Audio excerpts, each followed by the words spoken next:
Audio Jungle.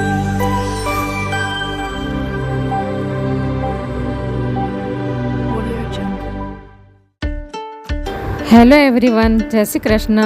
મારી ચેનલમાં તમારું સ્વાગત છે.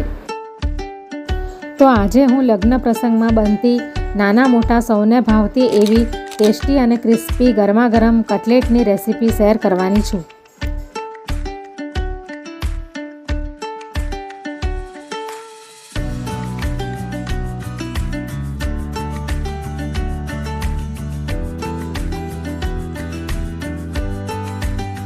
ચેનલ પર નવા હોવ તો જરૂરથી ચેનલ સબસ્ક્રાઈબ કરજો, જેથી મારા દરેક વિડીયોનું નોટિફિકેશન તમારા સુધી પહોંચશે.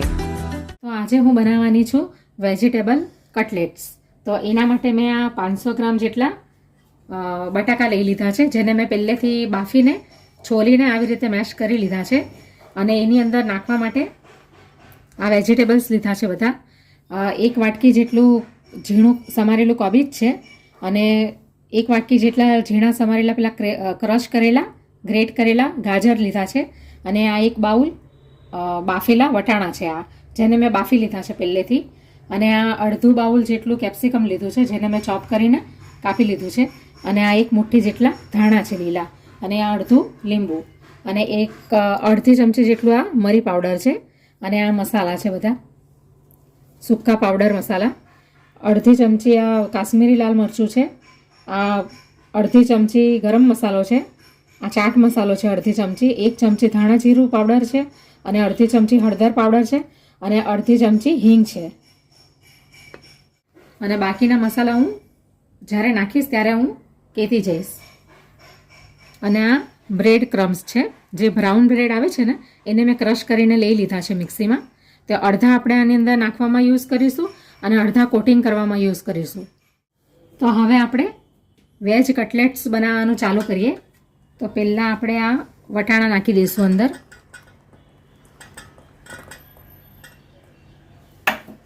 આ કેપ્સિકમ નાખી દઈશું. આ છીણેલું ગાજર નાખી દઈશું.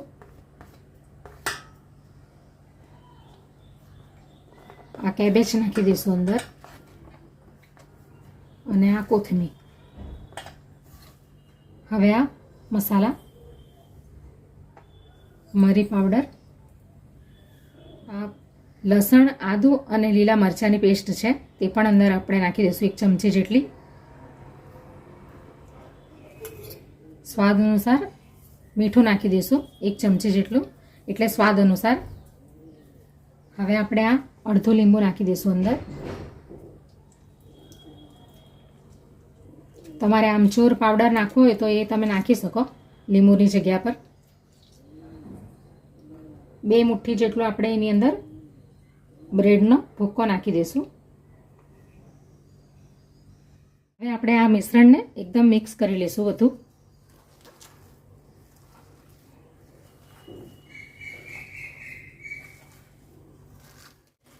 આપણે લગ્ન પ્રસંગમાં બને ને એવી આપણે કટલેટ્સ બનાવવાના છે. બસ ખાલી એનો આકાર જ અલગ આપવાના છે. જે હાર્ટ શેપમાં આવે છે ને એ નથી બનાવવાના, રાઉન્ડ શેપમાં આવે છે ને એ બનાવવાના છે. પણ ટેસ્ટમાં તો કંઈ ફરક નહીં પડશે, ટેસ્ટ તો એવો જ લાગશે. તો આ ટાઈપનું આપણે મિશ્રણ કરી લેવાનું. હવે તૈયાર છે રાઉન્ડ શેપ કરવા માટે. તમને જેટલી નાની મોટી જેવી બનાવી હોય એવી તમે બનાવી શકો. હવે આપણે આની કટલેટ્સ વાળી લઈએ રાઉન્ડ શેપમાં. થોડુંક હાથમાં તેલ લગાવીને તો આ રીતની બધી ગોળ આકારમાં કટલેટ્સને આપણે વાળી લઈશું. પછી આગળની પ્રોસેસ કરીશું. તમારે એને હાર્ટ શેપ આપવો હોય તો હાર્ટ શેપ પણ તમે આપી શકો. જેના માટે માર્કેટમાં પેલું મળે છે ને મોલ્ડ, એનું આ રીતનું તમે હાથથી પણ એને શેપ આપી શકો તમે. અને બજારમાં જે મળે છે પેલું મોલ્ડ, એનું એ પણ તમે લાવી શકો, એનાથી પણ બનાવી શકો. હવે આપણી આ બધી કટલેટ્સ તૈયાર થઈ ગઈ છે. અને હવે આપણે એને આ 4 ચમચી કોર્નફ્લોર છે, જેને આપણે એને અંદર પાણી નાખીને આપણે એની સ્લરી બનાવશું. અને એની અંદર આ કટલેટ્સને આપણે ડીપ કરીને પછી આની અંદર બ્રેડ ક્રમ્સમાં નાખીને પછી આપણે એને ફ્રાય કરશું. તો હવે આની અંદર આપણે અડધી ચમચી એકદમ થોડુંક મીઠું નાખી દઈશું, એટલે ટેસ્ટ એનો ફિક્કો નહીં આવે એટલા માટે. અને સૂકા મરચાં આવે છે ને એ પણ તમે ક્રશ કરીને નાખી શકો, પણ હું આની અંદર આ થોડુંક કલર માટે કાશ્મીરી લાલ મરચું થોડુંક નાખીશ. હવે આપણે એની અંદર એક સામટું પાણી નથી નાખી દેવાનું, થોડું થોડું પાણી રેડવાનું છે.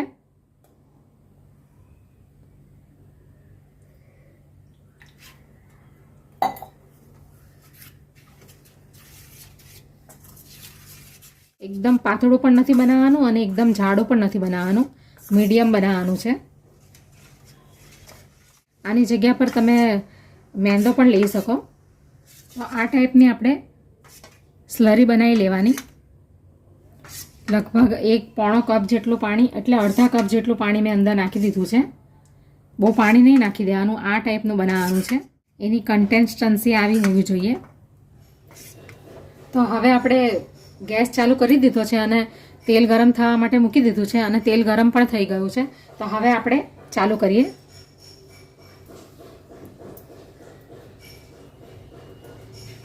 પહેલાં સ્લરીની અંદર આવી રીતે ડૂબાડવાની છે, બહુ સાચવીને કરો. પછી બ્રેડ ક્રમ્સની અંદર આપણે એને ડીપ કરીશું, એટલે આ બધું કોટિંગ થઈ જાય એનું બ્રેડનું. વધારાનું બ્રેડ આપણે કાઢી લઈશું આવી રીતે. તો હવે આપણે એને ફ્રાય કરી લઈશું.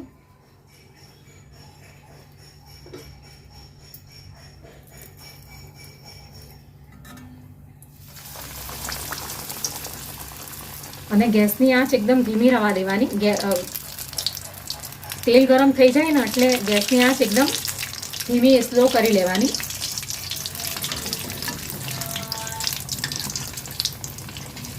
હવે આપણે એને પલટાવી દઈશું.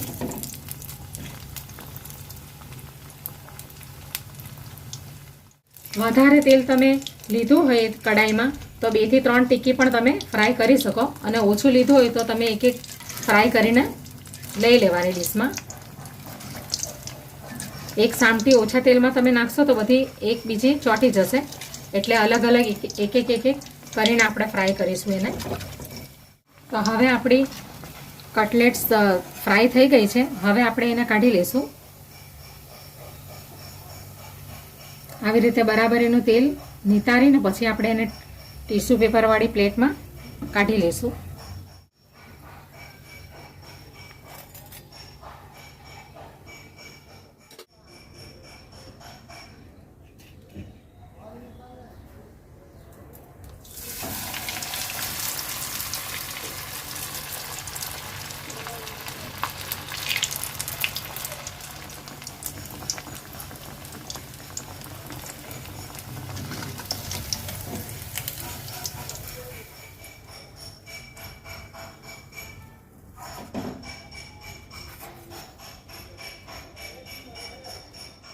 તો હવે આપણી બધી વેજ કટલેટ્સ તૈયાર થઈ ગઈ છે, અને મેં પ્લેટમાં એને સર્વ કરી લીધી છે. તો એ કટલેટ્સને આપણે સોસ અથવા ગ્રીન ચટણી સાથે પણ આપણે એને ખાઈ શકીએ. તો તૈયાર છે આપણી વેજ કટલેટ્સ.